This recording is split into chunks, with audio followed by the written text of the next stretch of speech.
HCAP Part 4。Kuhaan yan.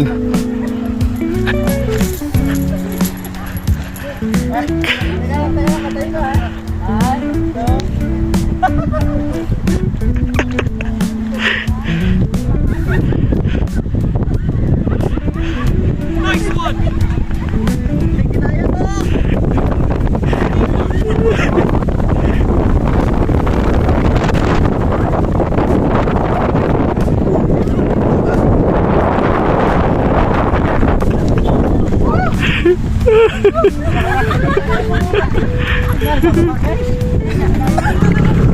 Kamusta, Brad?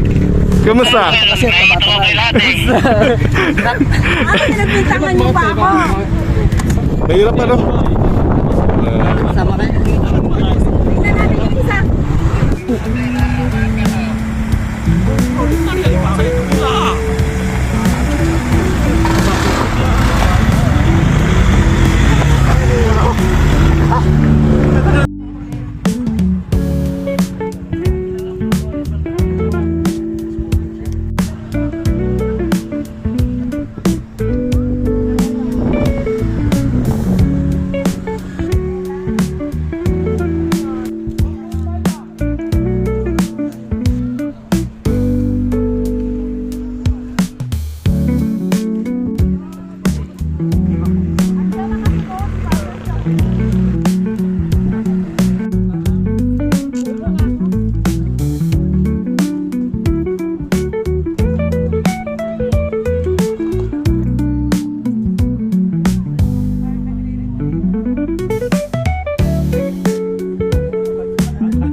Andyan ka pala.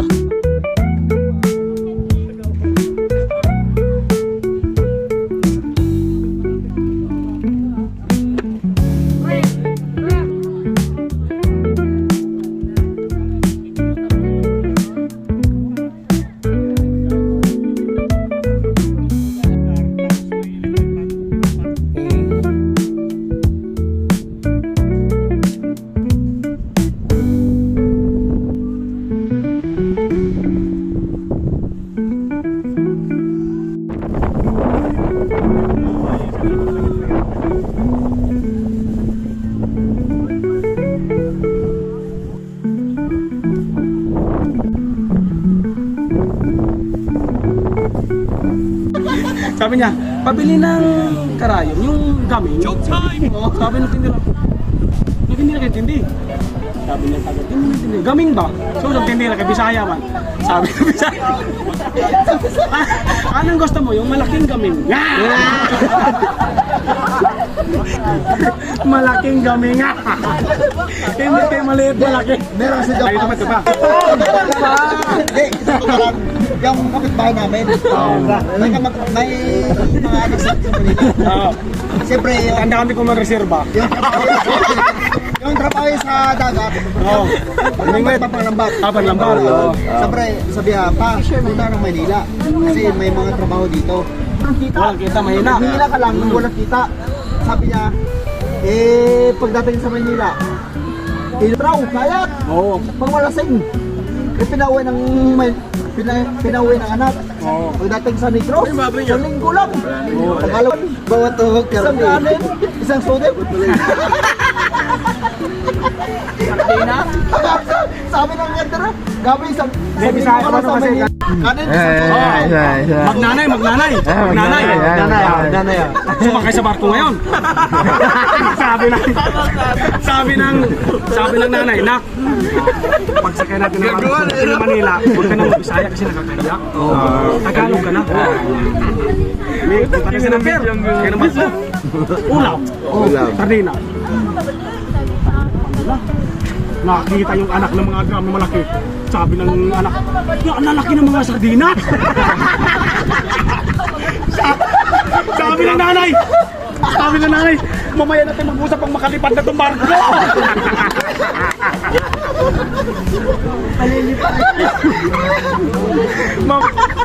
ang barko lilipad.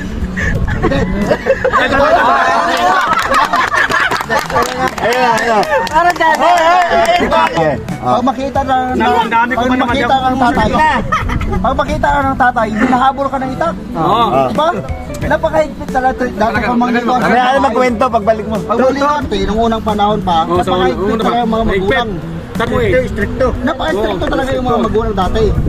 Kaya ang ginawa nila, sabi ng babae, para kung makakay. Kasi pag pumunta ka ng bahay, Iriribat ko. hinahabol ka ng itak ng papa ko. Hinahabol ka ng itak. Ang gawin natin, yung butas ng, yung sa loob ba? Sahig. Sahig ba? Sahig. Sayo na. Isa ka pakatlong beses. Parang nalaman ng tatay, no? Una may tumitira sa likod. Umula kasi. Oo. Yung unang, ay, isa pa, yung nalaman ng tatay, hinila yung ang kamay ng babae, hinila. Lumabas yung tita. Tinakot ng tatay. Oo. Tinakot ng tatay, sabi niya, itak. Inalabasan na. Sabi, trapo.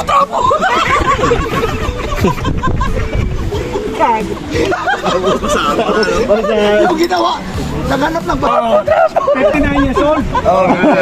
Manyakis.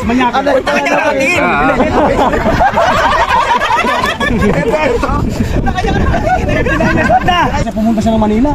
Hindi alam na sa Manila pero marambayar ng babae. Pumunta siya ng barko. Siya. Pagpasok niya sa barko. Kumano yung manager? Sige lang natin. Yung walang sakit ha. Pili na kate. Ito bago. Sabi ko, pili na. Sige sir. Sabi niya agad sa... Amang yakap. Sabi niya, hindi ka ba kumakapit na? Hindi sir. Banat, siyempre, 59 years. Kumakati ah. Sabi ng babae, hindi. Tinahakan niya. Makati talaga. Sabi ng lalaki ng matanda, makati talaga. Hindi sir. Kaya pala kumati. Di ba matanda na, 59 years old. Habang bumabanat siya, pumasok to, lumabas yung ulo. Tinagat ng lamok.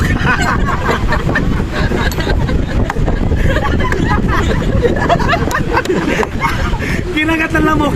Yung kalahati pumasok. Yung ulo. Ayan.